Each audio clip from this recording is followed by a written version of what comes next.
Asked our colleague Alistair Hart at Cray if he could give this presentation, which he gave last week at CSCS, and he said no, he couldn't give it, but he allowed us to give it for him, and that is what I'll do. I think that's more benefit to you to hear a basic introduction of OpenACC. Okay, so OpenACC.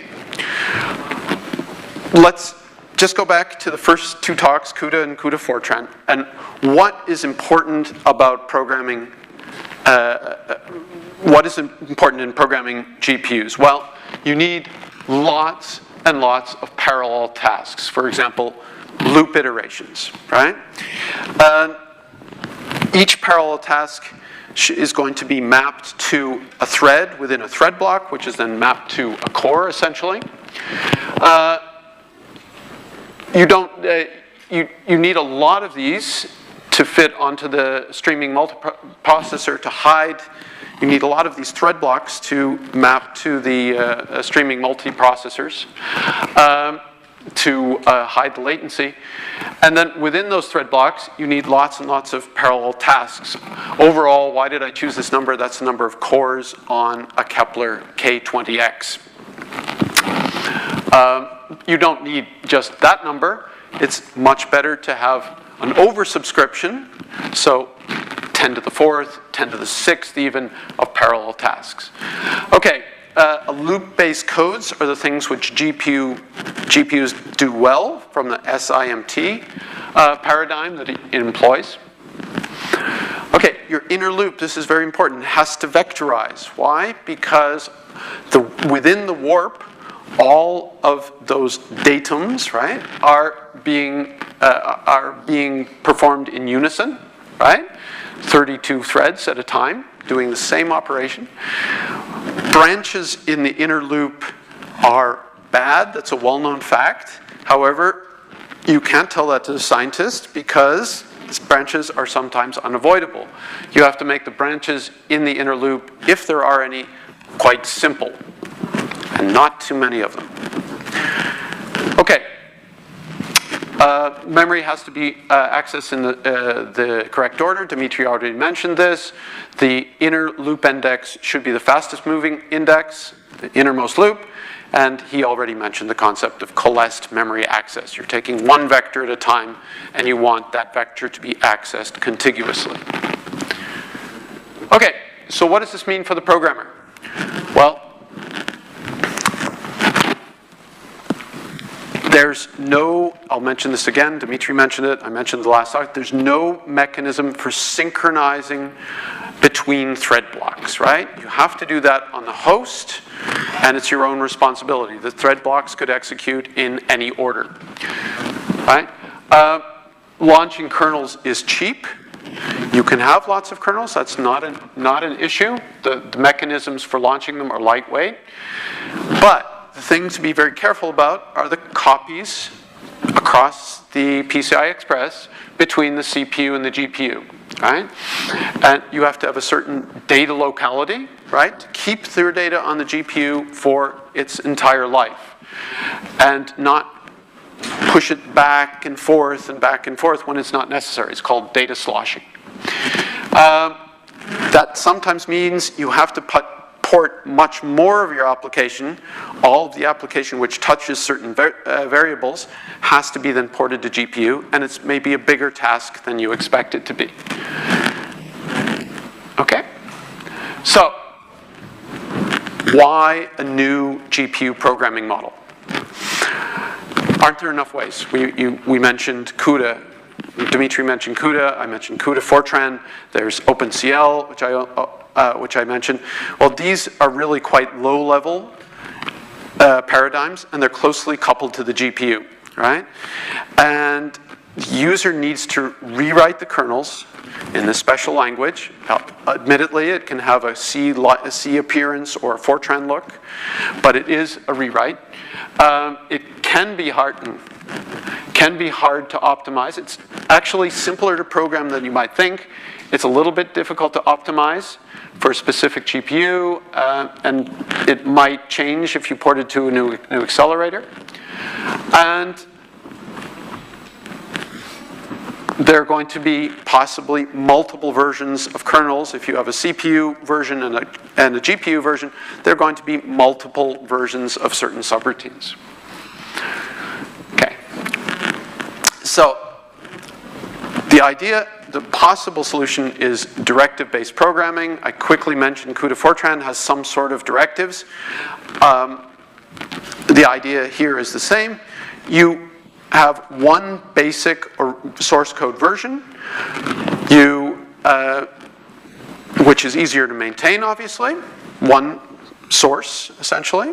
And you'll add some directives. People who've done OpenMP programming will know, will have certain experience with this.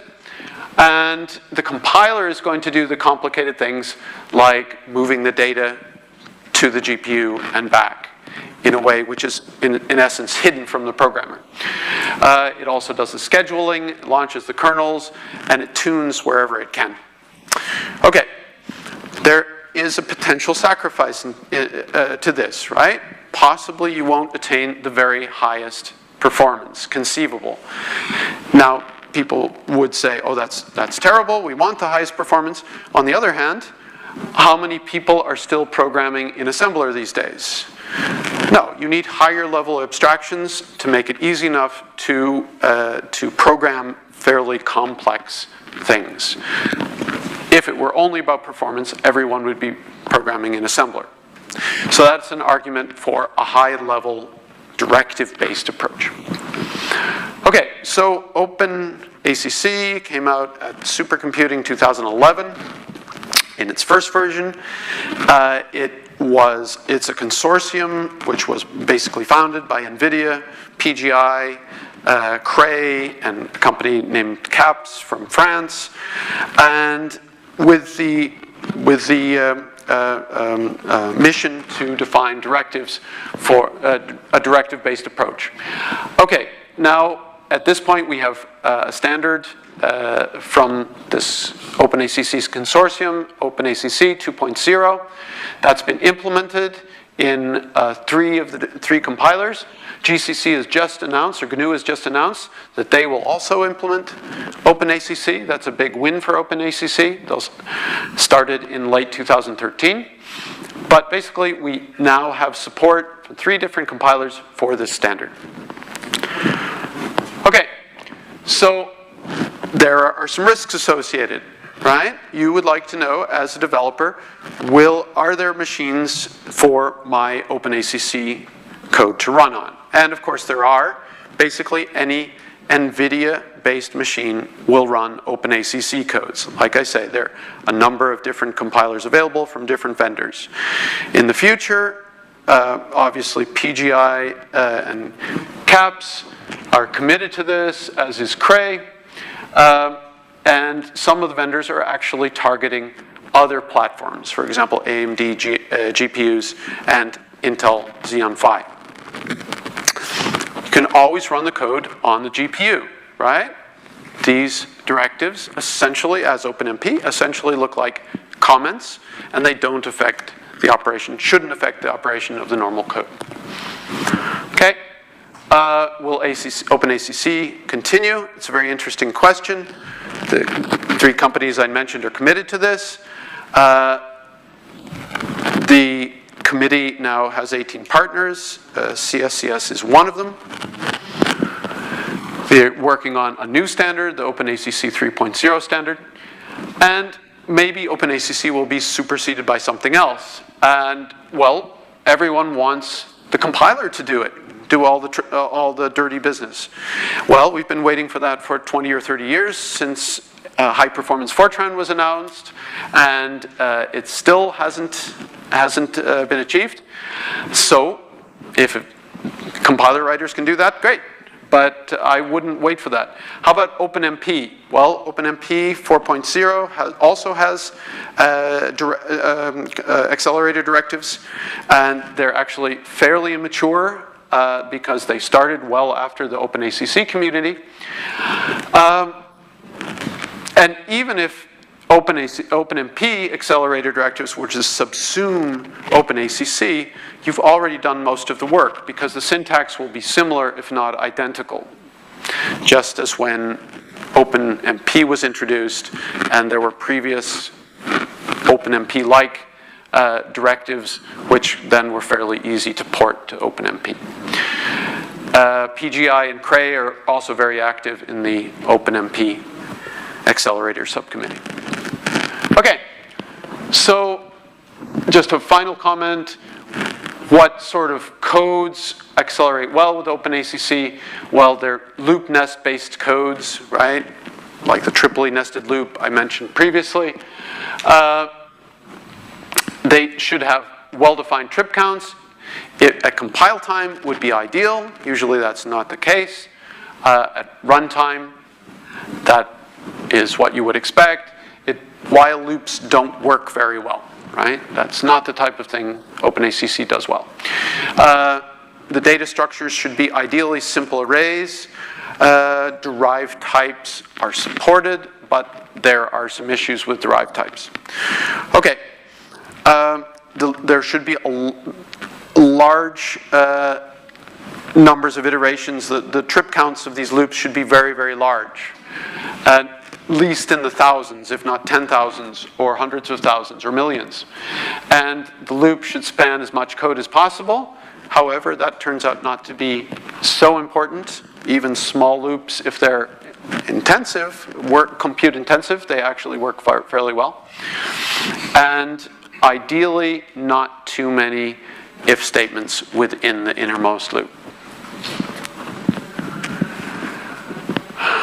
Let's skip that. Okay, so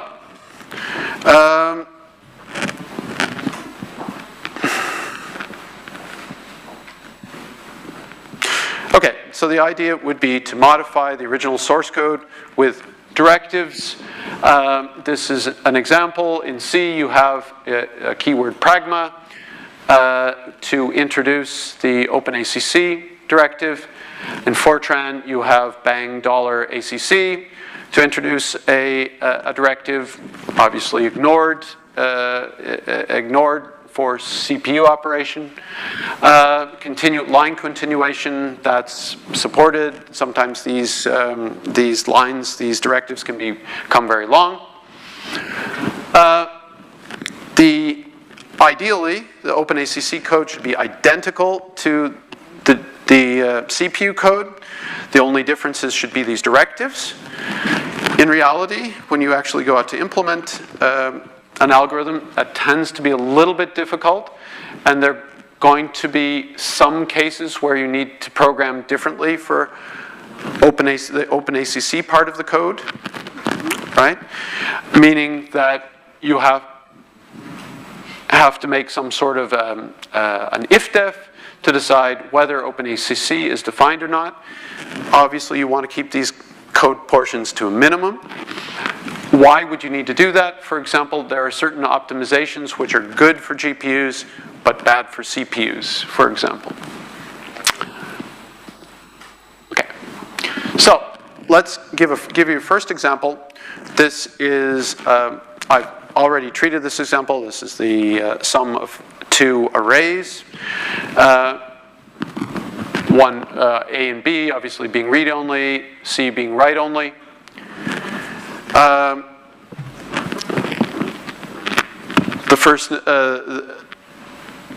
The idea is that the compiler does the work.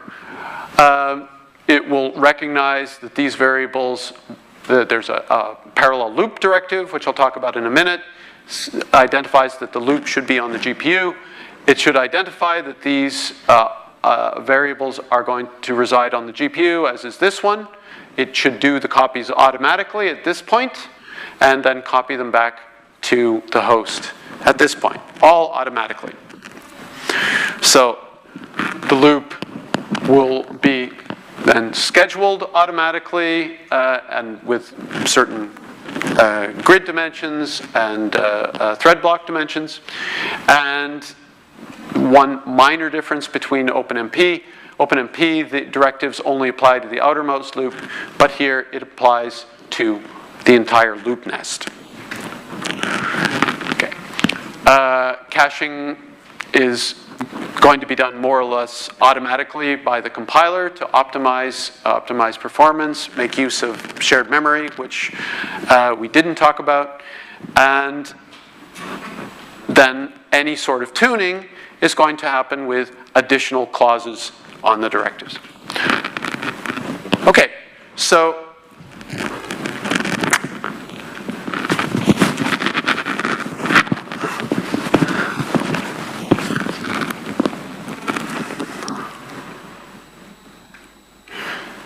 one second. So, concerning these directives which map loops onto the GPU.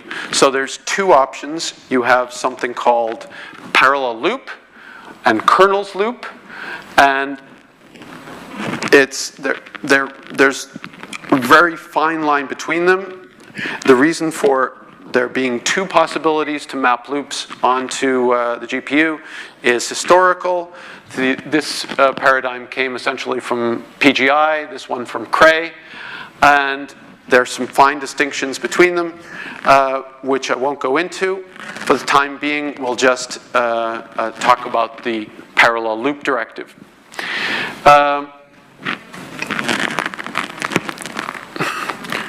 Here is an example. Like the hello world of the OpenACC, for an OpenACC program. You have two loops, which I've deliberately separated into two loops. Oh, Alistair has deliberately separated into two parallel loops. One to initialize the array A, and a second one to double all the values in A.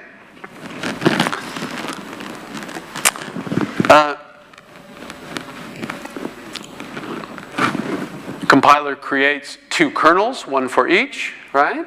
The first kernel initializes the array, the second updates the array, as I mentioned. And then between the two parallel loops, there is an implicit barrier. There is no barrier directive in OpenACC. Code can still be compiled on the CPU. These are essentially just comments. Okay, so let's consider that example a little bit more. There's a concept of data scoping. This is crucial in OpenACC because, as I mentioned, you have to be sure you don't shift the data back and forth from the CPU to the GPU too often, right? So,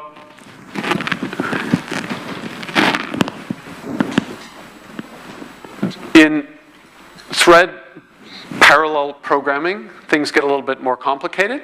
Inside the loop, each thread data can be shared between the threads, or it can be private to a thread. In other words, each thread has an individual private copy of the data.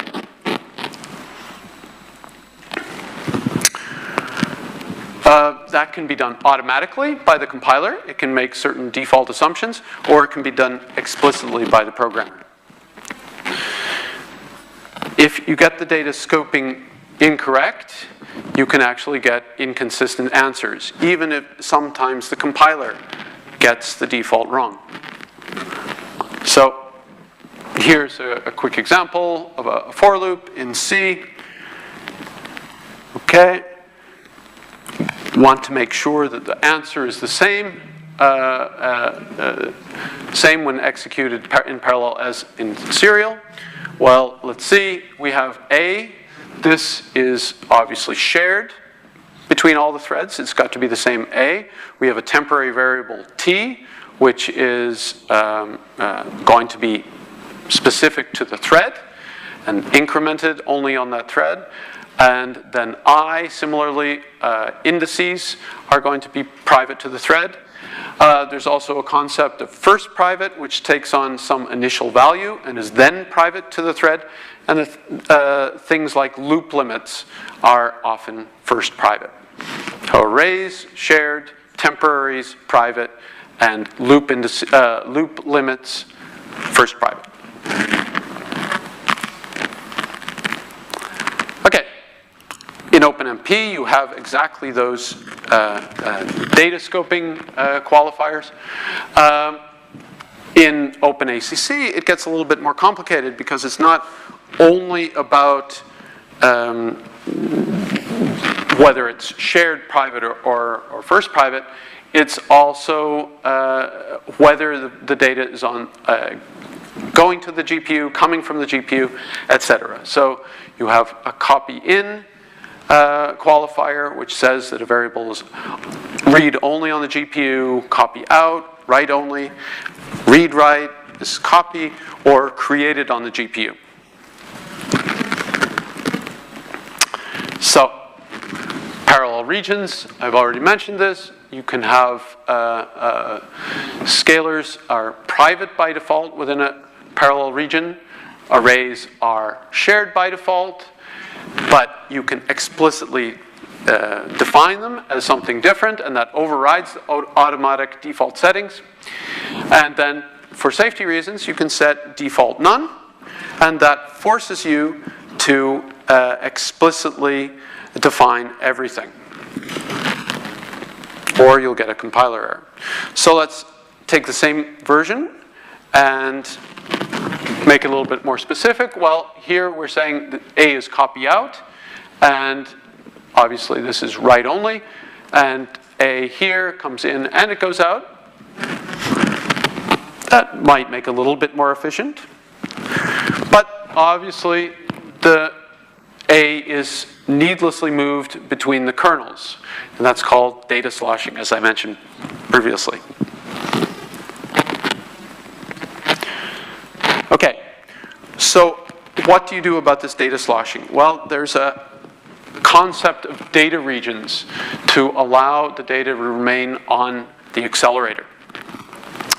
And the data region is essentially just a marker of the life of the data on the GPU. Okay? It's only labels the region of the code where the data should be transferred to the GPU and then come back from the GPU. It can contain host code, that's not a problem. It can contain device kernels, and it can contain further data regions. That's also not a problem. They can be nested.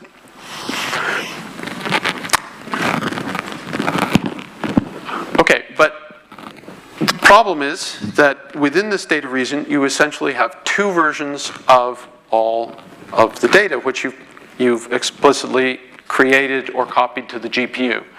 And these are only going to synchronize at the beginning and end of the data region. You can update them in between, I won't go into that, but you have to remember that you essentially have two versions, and this is two versions of the data. And this is exactly where your programming problems come from, right? The fact that you have two versions of the data and the bugs. Okay, so let's show you a second version. Okay, now we've defined a data region around the two loops and explicitly said that A is write only within that data region now, right? It won't be copied back to the host after this first loop. It remains on remains on the GPU for the life of this data region. Yeah.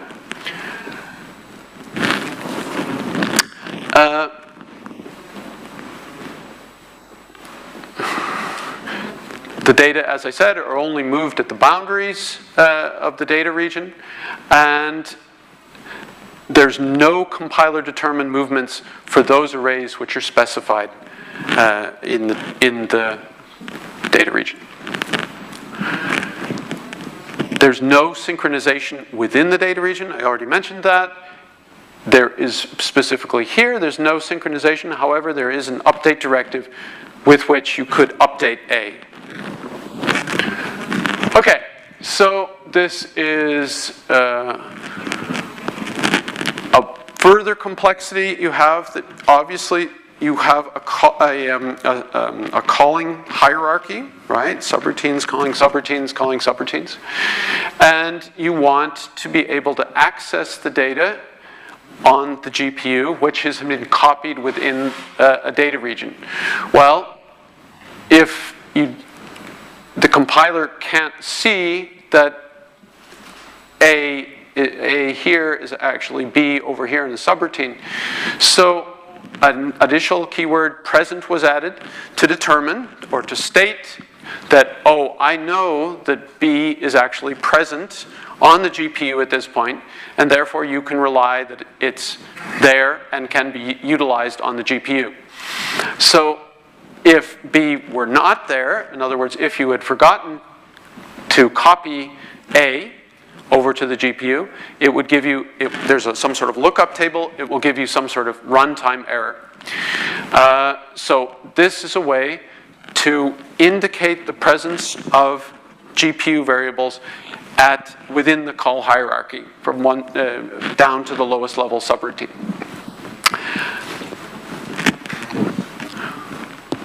Yeah. Okay. There are reductions. Now, slowly wrap up. There are reductions. For example, global sums or maxima, and these are a special case of private variables.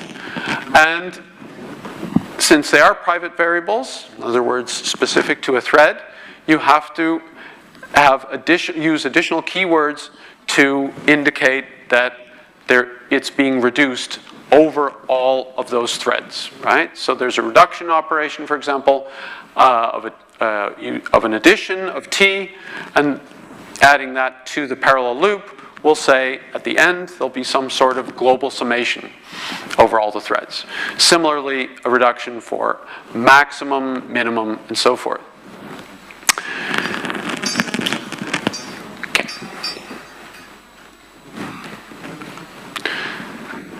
Okay, there are a few tricky things in OpenACC. Well, there are actually many tricky things, but you have to remember that OpenACC and OpenMP, while they can look very similar, there are some fine distinctions between them. OpenACC parallel regions, scalars and loop index variables are private by default, whereas in OpenMP parallel regions, the loop indices are private by default and scalars are shared. Slightly different.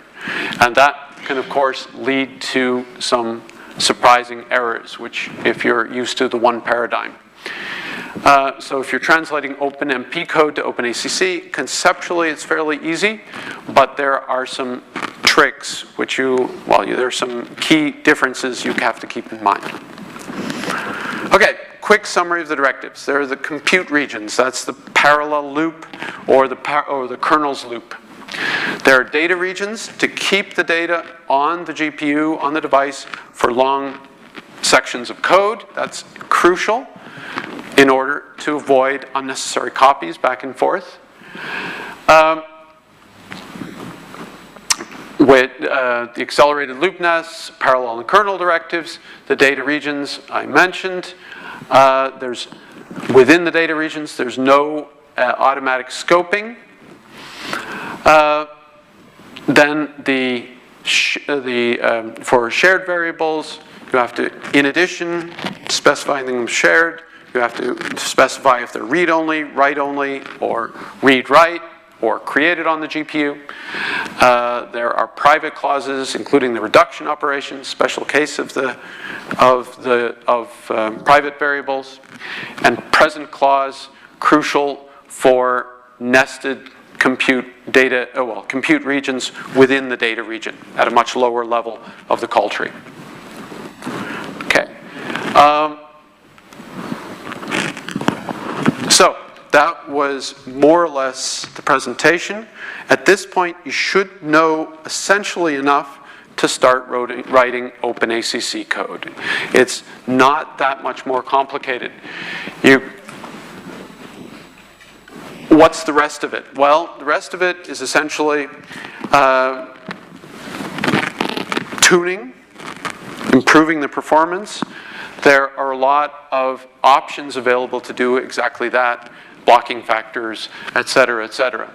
Okay, the emphasis here has been on data scoping and data regions. Why is that? It's because the crucial thing is to get your data onto the GPU and keep it there for a long duration, right? If you do that properly, right, you can get gains of 2 to 3 times or even 5 times as fast as a single socket of a CPU. But if you do this data sloshing, if you don't get the data onto the GPU properly and keep it there, then you can have performance losses of 10 to 100 times. You have to get that right. Okay, that is the end, and I will try to take questions in Alistair's place.